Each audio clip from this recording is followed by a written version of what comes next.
What's up, everybody? Welcome back to the channel. I am Roman, and we are finishing up our series on the 2025 MLB Division predictions with the NL West. So let's jump right into this. At fifth, I have the Colorado Rockies. Again, I said this about Seattle, where I have the King Griffey Jr. jersey on the wall, so I have a special place in my heart for Seattle. I don't have a similar place for Colorado, but I am a baseball fan. I love the underdog team. I still remember fondly 2007 when the Rockies made it to the World Series. Denver was the first place I ever went on an airplane. There's just something about this franchise that I guess I do have a soft spot for. I even on MLB The Show, I was like, let me do a franchise and try to rebuild a really bad team. And I chose the Rockies. And it was fun. But there's something about this team that I really like, and it pains me to see them bad year after year, especially when a guy like Kris Bryant has kind of been seemingly banished there. I know he's not the same Kris Bryant that won an MVP, won Rookie of the Year, helped the Cubs in the championship drought, but for a guy that used to be that beloved, now buried in Colorado, they can never seem to get it quite right. They can never seem to hold on to their top prospects. It's just they won 61 games a year ago. I don't really see anything that lets me know that's going to change anytime soon, unfortunately. So, number 5, at a distance, the Colorado Rockies. Yeah, nothing too exciting. They lost Elias Diaz. I know they're excited about Brenton Doyle and Nolan Jones, but nothing too great, and I would love to see Kris Bryant get out of there, but nothing exciting there. Number 4, and this is where it starts to get interesting, because any of the 4 of these teams could be in the playoffs. So this, to me, is something. Number 4, this is tough, and I'm kind of thinking through this live with you. Number 4, I'm going to have to go with the San Francisco Giants, because I look at the Diamondbacks, and there's just, I'll get to them in a minute. But I like the Giants. And like I said, any of the top 4 of these teams could find their way in the playoffs as a wild card. 2nd through 4th. The Dodgers are going to win this division. It's just going to happen. Spoilers. But 2 through 4, I could see any of these 3 teams making the playoffs. Anybody that's followed this podcast for any length of time knows that I'm a huge fan of Logan Webb. He's probably my favorite pitcher in baseball, personally. And again, I do have a soft spot in my heart for the Giants. Again, I know I said that. But growing up, I was always a Braves fan because my parents were from Braves country. My dad was from northern Florida. My mom was from Alabama. Always a Braves fan first. But when I was young, one of my favorite players to watch before I knew what steroids were was Barry Bonds. So I was a big Giants fan as well. And so this team, the logo, the uniforms, the stadium has a special place in my heart. And I love Logan Webb. They signed Justin Verlander, who's an ageless wonder when it comes to pitching. He's, I think, 42 now, still pitching really well when he's healthy. Robbie Ray is back with them, and he's healthy. Jordan Hicks had a successful first campaign as a starter. And I know the Giants are pretty high on Hayden Birdsong, currently in that 5th slot. The lineup could use some work. That's probably why I have them at 4. Their biggest addition in this offseason was Willy Adames, and I think that does make a difference. But there are some names on this lineup card that I don't know if they are like guys that would be major league starters on other teams. Camilo Doval is obviously a good reliever. There was the viral video of him throwing a pitch just as the lights were going out, people saying things like, pray for that catcher, that kind of thing. That was one of the funniest things I saw. Patrick Bailey, I do think, is a good catcher. Lamont Wade Jr. is serviceable at first base. Tyler Fitzgerald, don't know much about him. Big fan of Matt Chapman. I still think they're waiting on him to have the year they expect him to have.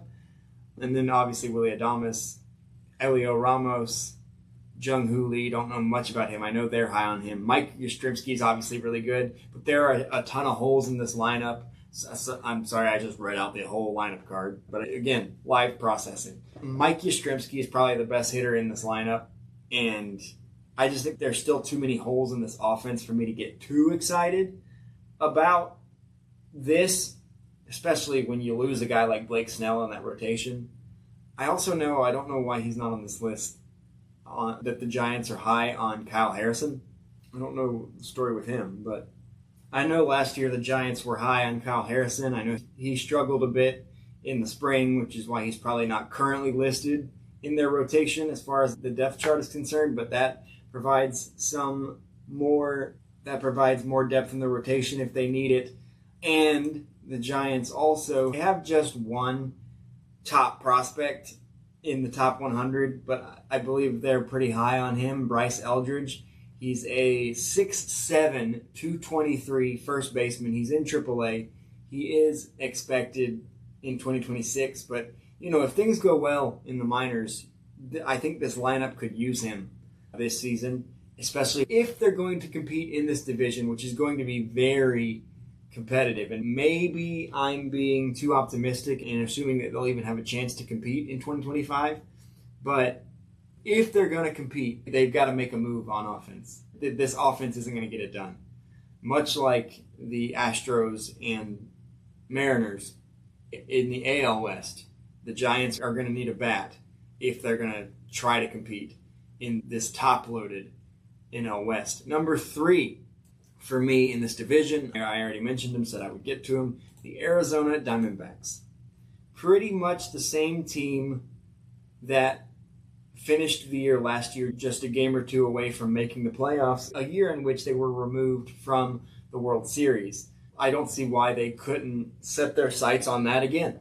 I believe the top 4 in this division could be playoff teams. Obviously not at the same time, that's not how the playoffs work. But there are, I think, 4 teams in this division could make a run at the playoffs. And the Diamondbacks are one of them. And right now I have them at 3rd place. The only real difference in this lineup is, on the lineup card, is no more Christian Walker.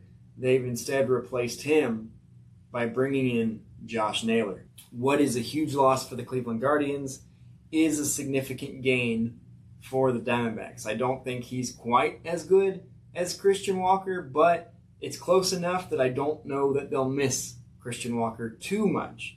They did lose Jock Peterson, who had a really good year for them a year ago as an outfielder. But overall, this is a solid lineup. This is a lineup that, much like last year, and the year before, for that matter, could compete for a wild card. Obviously, 2 years ago, they took that wild card all the way to the World Series.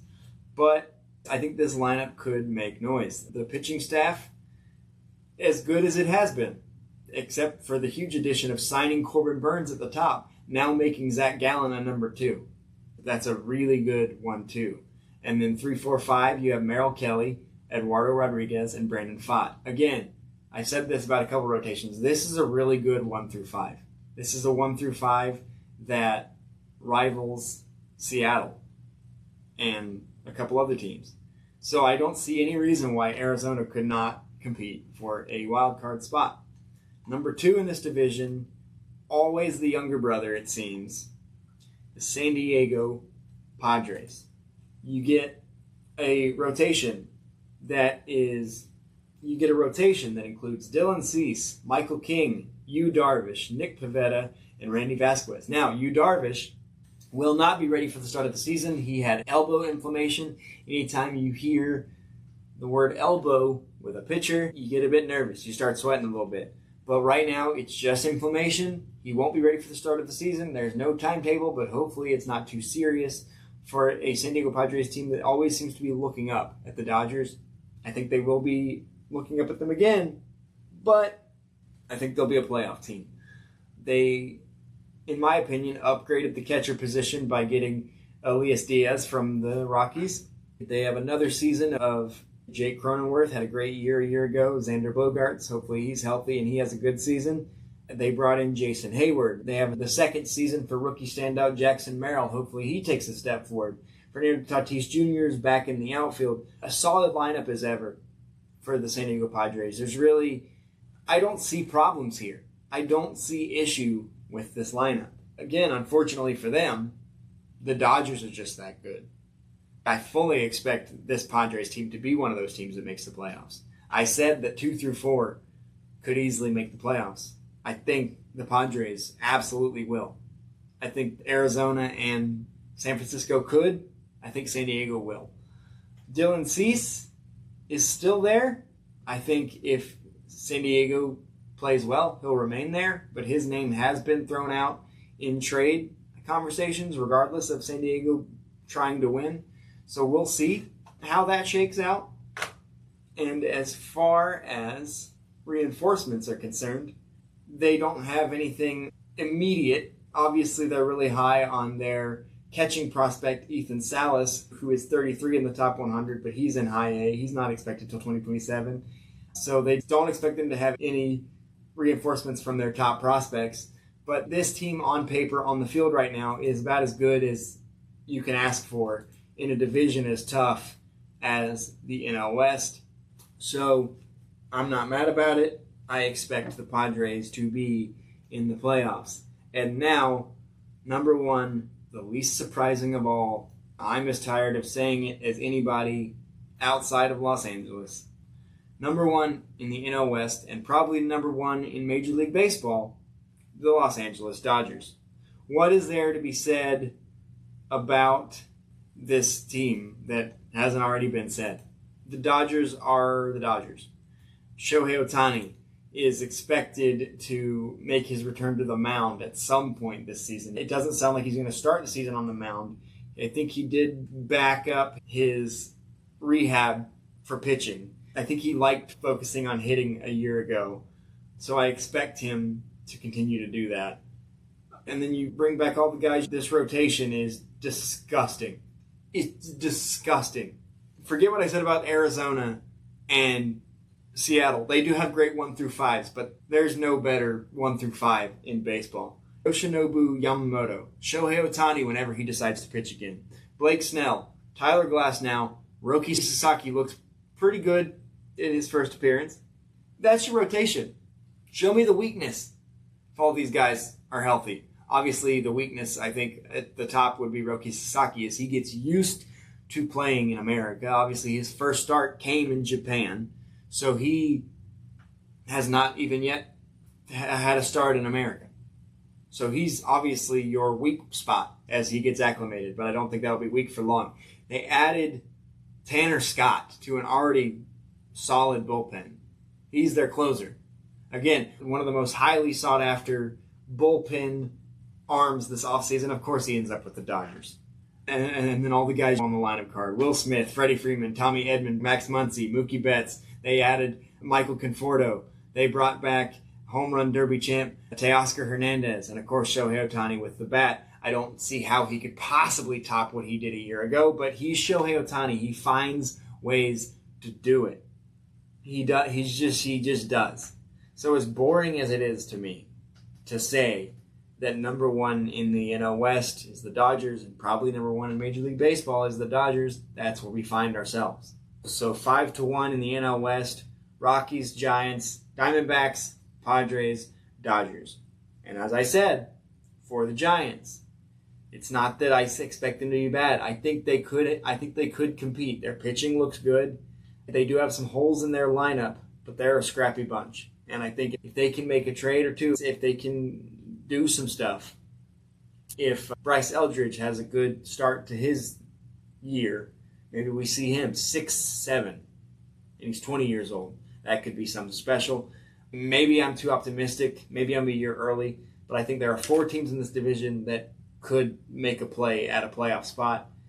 5-1. Again, Colorado, San Francisco, Arizona, the Padres, the Dodgers. Let me know in the comments who you have winning this division. I would be shocked if anyone in the comments said anything other than the Los Angeles Dodgers. But if you do, if you're really confident in one of the other teams, tell me why.